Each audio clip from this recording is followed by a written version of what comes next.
толкова красива, кичиста и тъй щастлива? Кой нагизди ти стеблата и кой посипва те с позлата? Светъл празник се задава, затова съм аз такава. Коледна съм озарена и така съм подредена.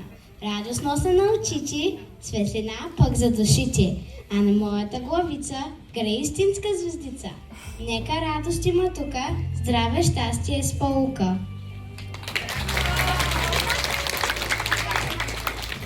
Наистина е хубавица, колената ни охица.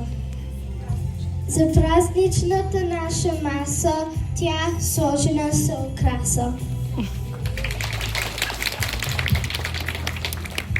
Гирляндите по нея греят, а свещите пък поменят. Ще бъде тя до всички нас в коледния светъл час.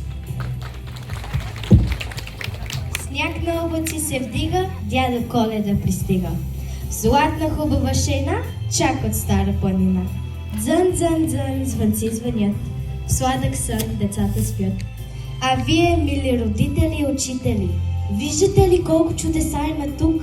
Не в шейната, не в чувал на добрия старец, а в усмивките на тези чудесни деца.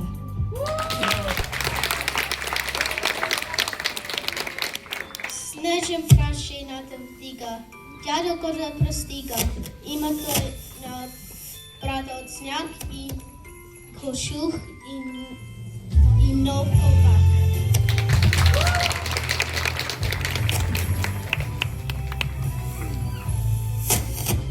А торбата му прочута, от играчки е издута. Влизай, дядо Коледа, а добре дошъл сега.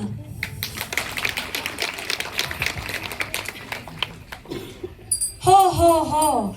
Много години съм обикалял по света.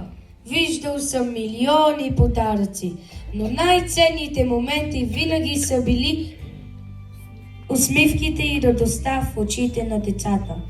Коледа не е само в играчките и подаръците. Тя живее във всяко добро, във всяка протегната ръка, във всяко благодаря и обичам те. Нека светлината на Коледа огрее всяко сърце и да сбъдва чудеса на всички.